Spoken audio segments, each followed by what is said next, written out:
See you in the garden. Oh, back again with another little video here. This is maybe unusual for a lot of folks, but not for me. This is, I'm going to make my own bone meal. So I've been saving all these bones from wherever I can get them, and from, of course, from eating them. Yes, we're meat eaters. And I've got a pressure cooker here. So this is about half of what I've got. I want to see how much I make. So I'm just going to cover these with water, if I can do that with one hand. I'll get another bucket and show you what I'm going to do and the process that goes along with it. Fill it up around about 2/3. Looks right, there's the 2/3 mark there. It's just a touch above, but we'll be right. So let's get it on and get it boiling away at pressure. Alright, I'll just whack it on my good wok burner here. I'll get the lid on.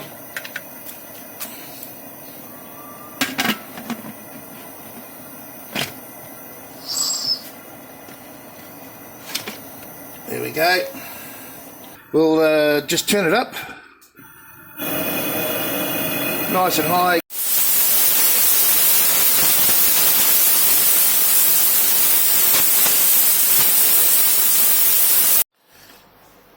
Alright, she's cooled down. Let's get this lid off. Alright, let's get them out. Hopefully it doesn't melt this pot. Yeah, look, they just snap in your hands. Oh, beautiful. Ouch. I want to see what the bigger ones are like.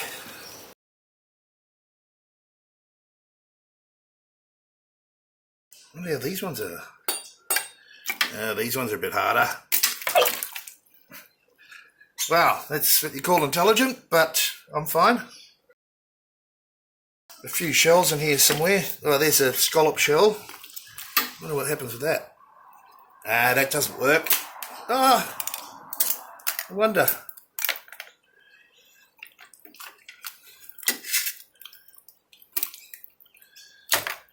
Anyway, I'll get all these out, get the next load on, and come back when it's all out and cooled down. Put them in trays ready for tomorrow to get into the sun, and we'll go from there. Just a pro tip here. If you're doing more than one batch, make sure that you clean the rim of the pot and the seal on the lid. Yeah, you don't want it leaking. So I've already done the lid. Right, so this is the second time I'm pressure cooking these bones,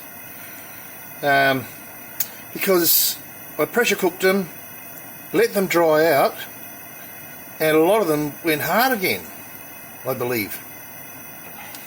So I'm going to have to try and put these through a blender when they're when they're straight out of the pressure cooker, or pretty close to it. So I went down to the local thrift shop, if we can call it that, got myself a $10 blender and see what happens with it. But she's got a powerful motor. If I bugger it up, or it doesn't really matter, you know. Alright, let's see what happens this time round.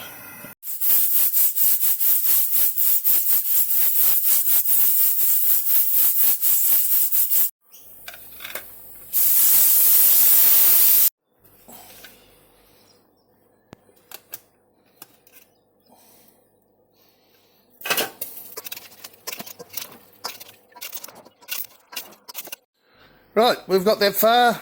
I've let the bones cool down enough so I can handle them. So let's see what happens if I put them through my mulcher first, before the blender. Okay, wish me luck.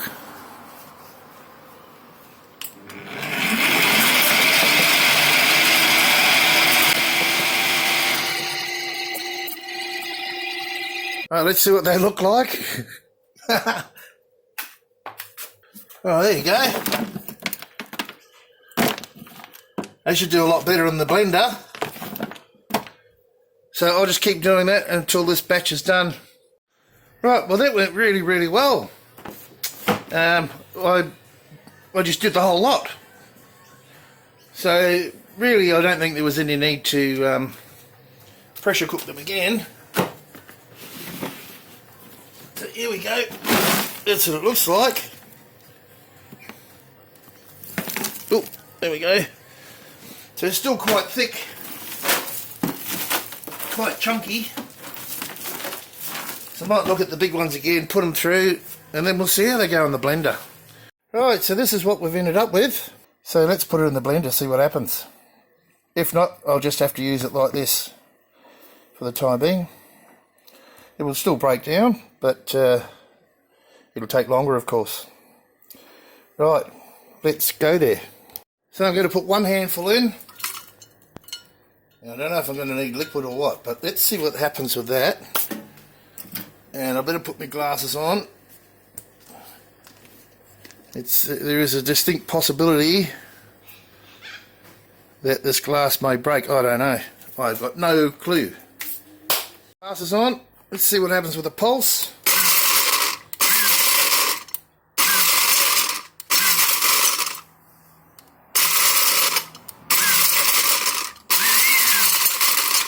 Ooh, don't like the sound of that.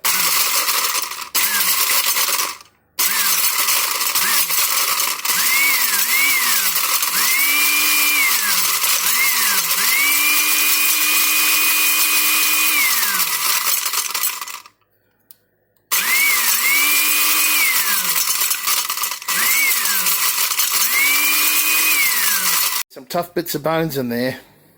Let's see what it looks like. Ooh, most of it's a lot finer.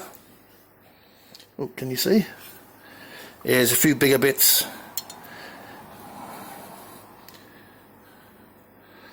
Anyway, let's see what goes on.